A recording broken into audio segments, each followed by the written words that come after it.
বিশ্বের প্রায় সব দেশের ওপর পাল্টা শুল্ক আরোপ করেছেন মার্কিন প্রেসিডেন্ট ডোনাল্ড ট্রাম্প। গত বুধবার হোয়াইট হাউসের রোজ গার্ডেনে শুল্ক আরোপের ঘোষণা দেন তিনি। সবশেষ এই শুল্ক আরোপের পর বিশ্ব অর্থনীতিতে বড় ধরনের প্রভাব পড়েছে। বিশ্বের শীর্ষ ৫০০ ধনী একদিনে প্রায় ২০,৮০০ কোটি ডলার সম্পদ খুইয়েছেন। কোভিড-১৯ মহামারীর পর এবারই প্রথম এমন ঘটনা ঘটল।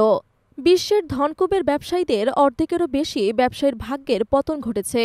বিশ্বজুড়ে বড় বড় সব প্রযুক্তি কোম্পানিগুলোর শেয়ার বাজারেও ধস নেমেছে। মেটার শেয়ার দর কমেছে ৮.৯৬%, অ্যামাজনের কমেছে ৮.৯৮%, গুগলের ৩.৯২% এবং অ্যাপেলের শেয়ার দর কমেছে ৯%। ফোবর্সের এক প্রতিবেদন অনুযায়ী ব্যক্তিগতভাবে ১,০৭৯ কোটি ডলার হারিয়েছেন মেটার প্রধান মার্ক জুকারবার্গ। অ্যামাজনের প্রতিষ্ঠাতা জেফ বেজোয়েসের সম্পদ কমেছে ১,৬০০ কোটি ডলার এবং এখন পর্যন্ত টেসলার প্রধান নির্বাহী ইলন মাস্ক ১১,০০০ কোটি ডলারের সম্পদ খুইয়েছেন। এদিকে ট্রাম্পের শুরু করা বাণিজ্য যুদ্ধের ফলে সবচেয়ে বড় আঘাতটি যেন পেতে যাচ্ছেন অ্যাপল কোম্পানি। একদিকে যুক্তরাষ্ট্রের বাড়তি শুল্ক প্রতিষ্ঠানটির ব্যয় বাড়াচ্ছে, অন্যদিকে চীনের পাল্টা প্রতিক্রিয়া অ্যাপলের দ্বিতীয় বৃহত্তম বাজারে পণ্য বিক্রিতে ধস নামতে পারে। প্রতিষ্ঠানটির প্রধান নির্বাহী টিম কুকের জন্য রীতিমতো ভূ রাজনৈতিক দুঃস্বপ্ন হয়ে উঠেছে এটি। গত ২ এপ্রিল ট্রাম্প যখন বড়সড় বাণিজ্য অংশীদারের ওপর পারস্পরিক শুল্ক আরোপের ঘোষণা দেন, তার পরের দিনই শেয়ার বাজারের অ্যাপেলের মূল্য ৩১১ বিলিয়ন ডলার কমে যায়।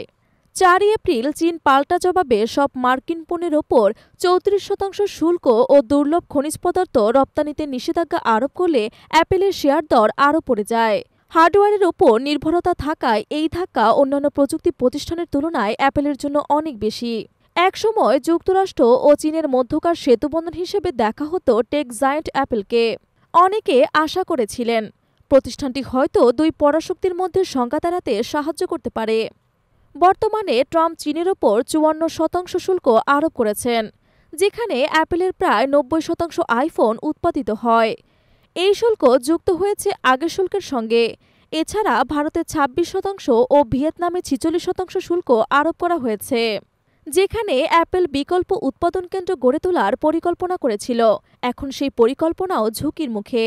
অবাক করার মতো হলেও সত্য, এই কোম্পানিগুলোর বেশিরভাগই ট্রাম্পের পুনর্নির্বাচনের সময় তার প্রচারণায় অর্থায়ন করেছিল। ইলন মাস্ক একাই অনুমোদন দিয়েছিলেন ২৯ কোটি ডলারের বেশি। মেটা ও অ্যামাজন ট্রাম্পের অভিষেকে দিয়েছিল ১০ লাখ ডলার করে এবং অ্যাপল সিইও টিম কুক ব্যক্তিগতভাবে সমান অঙ্কের অর্থসহায়তা প্রদান করেন। প্রযুক্তি প্রধানদের প্রত্যাশা ছিল ট্রাম্প প্রশাসন এআই ও উদ্বোধনী প্রযুক্তির বিকাশে সহায়ক ভূমিকা রাখবে এবং সরকারি নিয়ন্ত্রণ কমিয়ে দেবে। কিন্তু শুল্ক নীতির কারণে এখন তাদের সেই আশার মুখে ছাই পড়েছে। বিশ্লেষকদের মতে এ ধাক্কা টেকনোলজির দুনিয়ার জন্য একটি বড় বার্তা। এমনকি রাজনৈতিক বিনিয়োগ সবসময় প্রত্যাশামাফিক ফল আনে না।